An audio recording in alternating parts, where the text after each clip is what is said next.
Çok iyi gidiyorsunuz.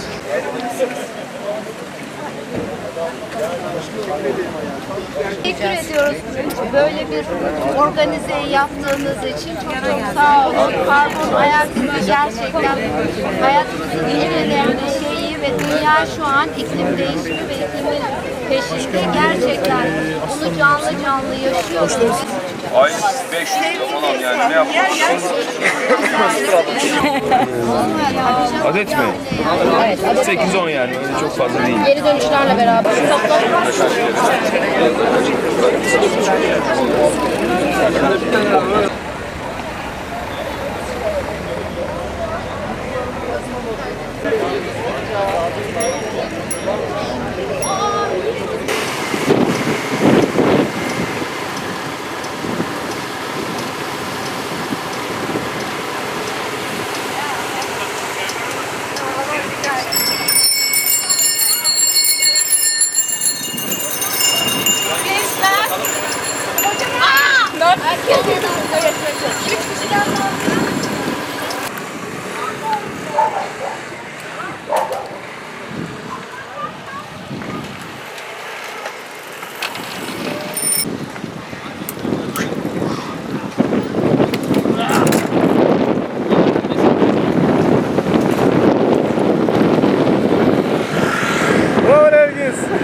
Benim Görsey'e bir gelseniz sahilde atılan şişeleri falan mı görseniz?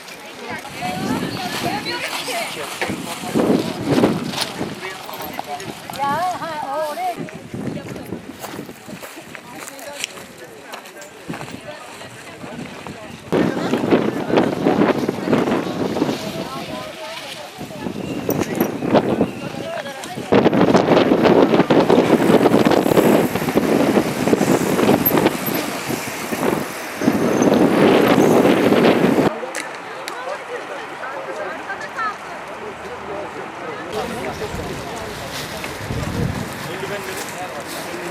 Eldiven getirin oradan.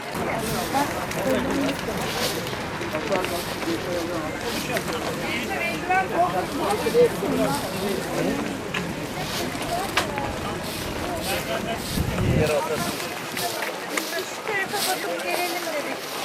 Bu bir sürü şey var.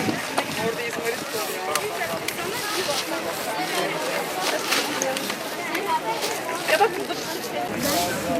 Ya hocam şuraya düşün. Çöp yap. Neler yapacağız? Popo çekmeye başladı.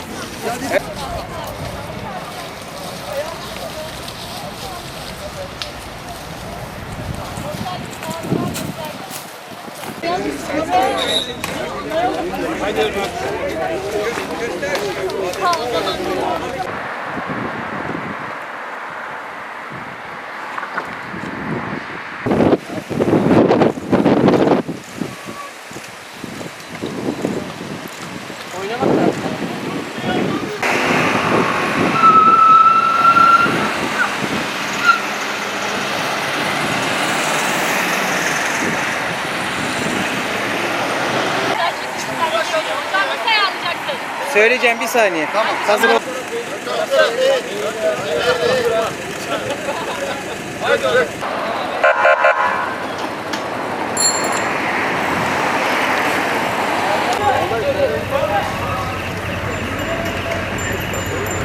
Sonra dondurmadan geliyor. Yok ya. Dondurmadan mı? Final kaloriyle olacak. Final kalori.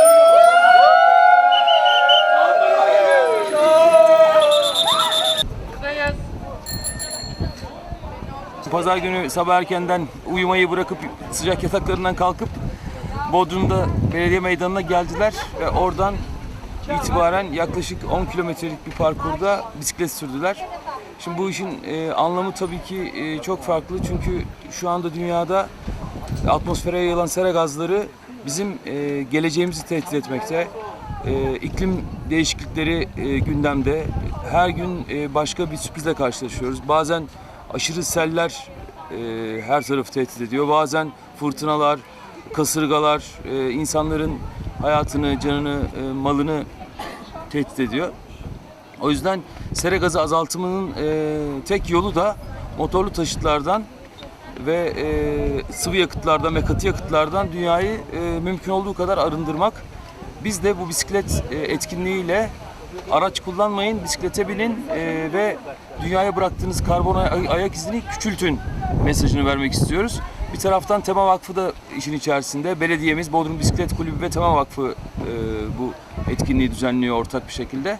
Tema Vakfı da şu anda karbon ayak izi ölçümüyle kaç tane fidan dikmemiz gerektiğini hesaplıyor. Ve biz de mesela ben şu anda atmosfere ve dünyaya bıraktığım kirlilikle diyelim sera gazıyla 96 tane fidan dikmek zorundayım. Bir sürü arkadaşım bunun hesabını yaptırdı. Şimdi biz Tema Vakfı'na yapacağımız bağışlarla kirlettiğimiz kadar temizlik için katkı sağlamak üzere ağaç dikeceğiz. Bu da bir şey. Bir de bugün 15 Eylül Dünya Temizlik Günü.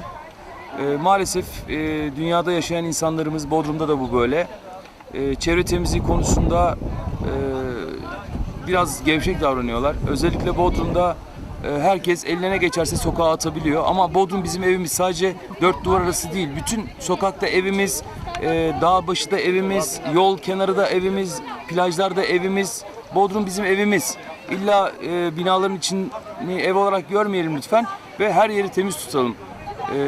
Ve doğaya bir şey atarken onun bir daha geldiğimizde orada duracağını düşünelim. Çünkü bu genelde böyle oluyor. Bir şey atıyorsun, 3 gün sonra aynı yere geldiğinde buraları kim kirletti diye belki de serzenişte bulunuyorsun bir de kendi kendine. O yüzden biz Dünya Temizlik Günü'nde de yine Değirmenler bölgesinde ve Mindos kapısında çöp toplayarak o konuya da dikkat çekmek istedik. Biz tabii ki belediye olarak görevimizi yapacağız ama vatandaşımızın bize yardımcı olmasını tabii ki çok istiyoruz. Teşekkür ederim, sağ olun.